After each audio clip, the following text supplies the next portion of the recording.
हमारा सौभाग्य है आज हमारे बीच में आचार्य राकेश कुमार पांडे जी हैं। ज्योतिष के विद्वान हैं और धर्म के विद्वान हैं। और क्योंकि जयपुर नगरी में आए तो पहले तो आपका बहुत बहुत स्वागत हमारे यहाँ आने के लिए। और आज मैं आपके साथ थोड़ी सी चर्चा करना चाह रहा था, बहुत दिल कर रहा था, क्योंकि एक पीड़ा थी दिल के अंदर। वो पीड़ा ये थी कि आज की डेट में कोई भी हिंदू धर्म, सनातन धर्म किसी को कुछ भी बोल देता है, डेंगू, मलेरिया, और उनको पता है कि कुछ होना जाना नहीं है। अगर आप एक पर्टिकुलर विचारधारा और जो सबसे सहिष्णु लोग हैं, सबसे सरल लोग हैं, जिन्होंने सबको समाया है अपने अंदर, उनके बारे में हम कुछ भी बोल देते हैं और फिर उनको पता है कि इससे कुछ होने वाला नहीं है। अपना एक पक्ष साध लिया, राजनीति कर ली, और ये निरंतर एक विधि से लगातार चलता आ रहा है। पहले हिंदू शब्द को उन्होंने बिल्कुल जीरो कर दिया, अब सनातन शब्द को जीरो करने में लगे हैं। एक तरीके से पूरा का पूरा इस मतलब देश की संस्कृति को मिटाने का। धन्यवाद अनुपम जोली जी। आप भारतवर्ष के एक प्रतिष्ठित ज्योतिष के प्राचार्य हैं।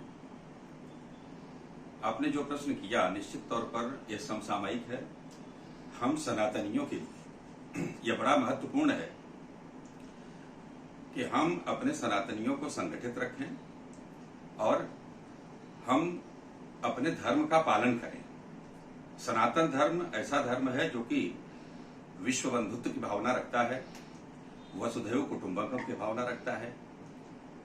हमको ये ध्यान रखना पड़ेगा कि हमारे जो आराध्य हैं 24 अवतार हैं। 24 अवतार में 10 प्रमुख अवतार हैं।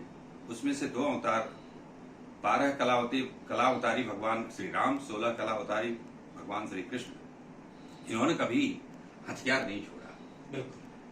भगवान राम जंगल को गए, लेकिन उन्होंने राज्य का परित्याग किया, लेकिन हथियार अपने हाथ में रखा। धर्म और रक्षित रक्षिता का उन्होंने संदेश दिया। आप मानवता के लिए कार्य करें, आप अपने धर्म की रक्षा करें। जब आप धर्म की रक्षा करेंगे तभी सुरक्षित हम रहेंगे। मेरा तो यही संदेश है कि स्टालिन ने जिस प्रकार से आज एक सरकार में मुख्यमंत्री के पुत्र के बाद भी मुख्यमंत्री के पद पर मंत्री के पद पर रहते हुए उन्होंने जिस प्रकार का बयान दिया, यह निंदनीय है। इसकी जितना निंदा करें कम है। इसमें अब शब्द की मुझे लगता है आवश्यकता नहीं है। हम सबको संगठित होकर के इनका हर मंच पर विरोध करना चाहिए, और विरोध करने के लिए हम सबको मुखर होना चाहिए, हमको आगे बढ़ना चाहिए, और यह संदेश उनके मन में जाना चाहिए कि हमने जो किया है एक पाप किया है। हमने इस प्रकार का पाप किया है जिसको किसी भी सनातनी के द्वारा कभी भी किसी भी रूप में स्वीकार नहीं किया जा सकता। इसके लिए हम आपसे भी यही आग्रह करेंगे कि आप यहाँ पर जयपुर महानगर में लोगों को प्रेरित करें कि इसका किस प्रकार से विरोध हो। निश्चित रूप से जनता में ये मैसेज जाना चाहिए। और आज दक्षिण भारत में हिंदू संस्कृति बहुत अच्छे से पनप रही है।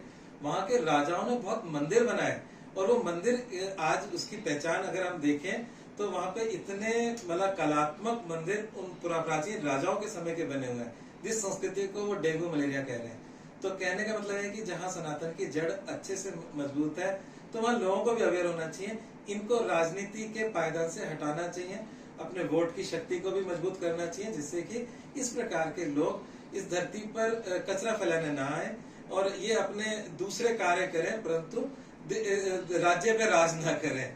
तो ये भी हमें अवेयरनेस लेनी चाहिए कि कौन लोग अच्छे हैं, कौन लोग बुरे हैं। इनकी भाषा और इनकी बातों से इनकी मनस्थिति पता चल रही है। धीरे धीरे वो हमारे सनातन और हिंदू धर्म की जड़ें काटने में निरंतर प्रगतिशील है। तो ये, और जिस वो प्रोग्राम में थे, उस प्रोग्राम का एजेंडा ही ये था। मतलब जिस प्रोग्राम में गए थे, ये कोई अचानक से बोली बात नहीं थी, वो एजेंडा ये था। तो इसका मतलब ये है कि उनके अंदर जो बीज है वो एक मतलब अच्छा नहीं है, हिंदू धर्म के लिए अच्छा नहीं है, हम लोगों के लिए अच्छा नहीं है। और इतने मतलब देश की जनता, जैसे आपने बहुत अच्छी बात कही कि सर्वे भवन्तु सुखने वाले हम लोग हैं और वसुधैव कुटुंबकम वाले लोग हैं, और उसमें इस प्रकार का वैमनस्य जैसी बातें करना ऐसे राजनेता को शोभा नहीं देती। इसलिए हम दोनों की सबसे अपील है, आप सबसे, आप जहां कहीं भी हो, लोगों को संगठित करें और इसका मुखर विरोध करें, जिससे कि एक जागरण आना चाहिए। दोबारा कोई राजनेता इस प्रकार की गंदी जुबान इस्तेमाल ना करे। निश्चित तौर पर आचार्य जी, आपका संदेश हम आशा करते हैं कि आपको फॉलो करने वाले बहुत से लोग इस पूरे देश में हैं, दुनिया में हैं। हम सब सनातनी इससे निश्चित तौर पर प्रेरित होंगे और इस प्रकार की किसी भी विचारधारा जो कि सनातन धर्म पर कभी भी कोई आघात करने का प्रयास करती है, प्रहार करने का, तो उसका निश्चित तौर पर मुखर विरोध होगा और कोई सामर्थ्य भी नहीं जुटा पाएगा कि हम सनातन के विरोध में कभी भी कुछ बोलें। आपका बहुत बहुत धन्यवाद। आज आपने हमारे इस मंच पे अपने विचार रखे और इसी प्रकार से इस देश के अंदर अपने विचार की गंगा आप आगे बढ़ाते जाएं। बहुत बहुत धन्यवाद आचार्य जी। धन्यवाद।